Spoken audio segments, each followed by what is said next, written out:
एक ऑस्ट्रेलिया के विदेश का एक आदमी था जिसका नाम था विक्टर सेरेब्रियाकोव।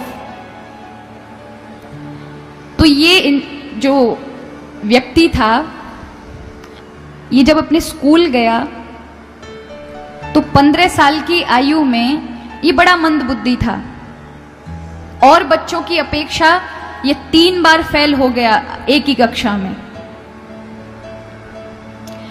तो एक बार टीचर ने इनके माता पिता से कहा, माता पिता ने कहा कि आप ध्यान दें, लेकिन एक दिन टीचर को बड़ा गुस्सा आ गया। प्रिंसिपल ने इसे मार लगाकर कह दिया, तू डफर है, तेरा स्कूल आना ना आना बेकार है, तू कुछ नहीं बन सकता अपने जीवन में क्योंकि तू मंदबुद्धि है, तू मूर्ख है, निकल जा यहां से, अब मत आना। कहते हैं जीवन के 37 साल तक इसने पढ़ाई नहीं की, स्कूल का नाम तक नहीं लिया, गया ही नहीं पढ़ने के लिए, मेहनत करता रहा, बड़े बड़े मेहनती काम किए, कभी मजदूरी की, कभी लकड़ी काटने का काम किया, बहुत सारे काम किए। लेकिन एक दिन इसकी पत्नी ने 42 वर्ष की आयु में इसको प्रेरित किया कि तुम सेना में भर्ती हो जाओ। और जब ये सेना में भर्ती होने के लिए गया तो वहां पर एक आईक्यू लेवल चेक किया जाता है कि इसके अंदर कितनी इंटेलिजेंस, ये कितना इंटेलिजेंट है। यानी एक आईक्यू होता है, हमारी सबके अंदर एक एक आईक्यू लेवल है, किसी का 150 होता है, किसी का 140 होता है, किसी का उससे भी कम होता है। जो आइंस्टीन था उसका 160 या 61 के आसपास था आईक्यू लेवल, लेकिन उसका 161 यानी 161 लेवल निकला। यानी ये 1 लाख में से किसी एक व्यक्ति का होता है। उसको तब पता चला मैं जीनियस हूं, यानी लाखों में से कोई एक बालक ऐसा निकलता है और मैं अपने अध्यापक की बात पर आकर अपने आप को पहचान ना सका, मैंने अपने को मंदबुद्धि समझा अब तक। उसने क्या किया, जब उसको अपना विश्वास हुआ, अपने बारे में पता चला, तो उसने फिर पढ़ाई की। जो लोग 10 से 15 वर्ष बर्बाद करते हैं वो उसने 5 वर्ष में सारी शिक्षा हासिल कर कर आईक्यू पर बड़ी बड़ी किताबें लिखी और एक दिन वो इतना महान आदमी बन गया। एक मेंसा नाम की सोसाइटी है, मेंसा नाम सुना है आप किसी ने? नहीं सुना? सर्च करिएगा, एक्सट्रीमली इंटेलिजेंट सोसाइटी कहा जाता है उसे।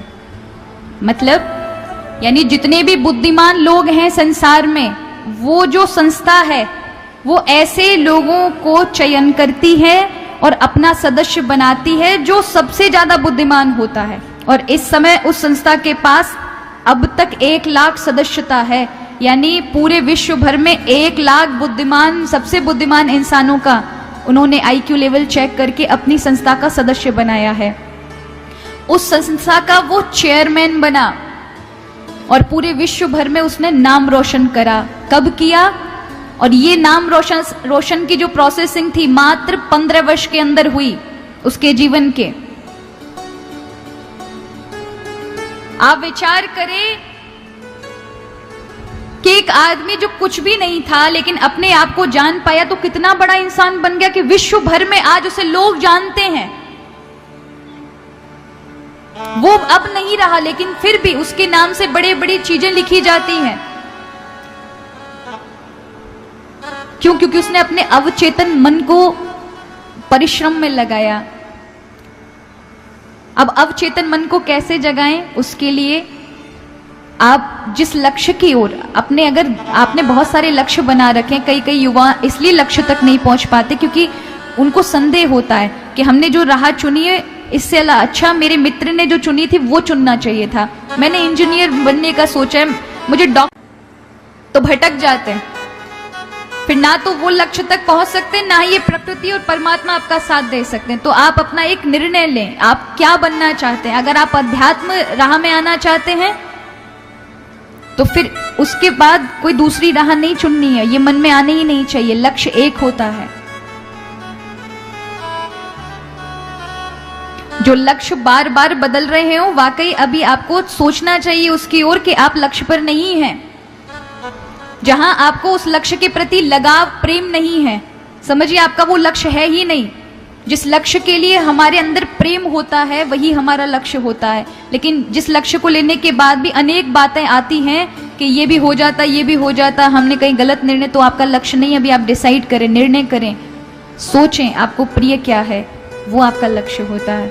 और उस ओर आपको महान बनने के लिए कोई नहीं रोक सकता। और उसके लिए आपको प्रयास करना पड़ेगा कि प्रतिदिन 10 मिनट अपने लिए समय निकालें, उस लक्ष्य की ओर ध्यान दें, उसका चिंतन करें, हरि का चिंतन करें और बार बार उस चीज को सोचें और आगे बढ़ें। उसका प्रभाव आपके अवचेतन मन पर पड़ेगा। तो इस तरह से ये कॉन्शियस सबकॉन्शियस माइंड काम करता है। तो यहाँ वो भाई अगर बहन बैठे होंगे तो उनको पता चल गया होगा कि कॉन्शियस माइंड सबकॉन्शियस माइंड ऐसे काम करता है और ऐसे लक्ष्य तक जाकर लग सकते हैं। अगर आप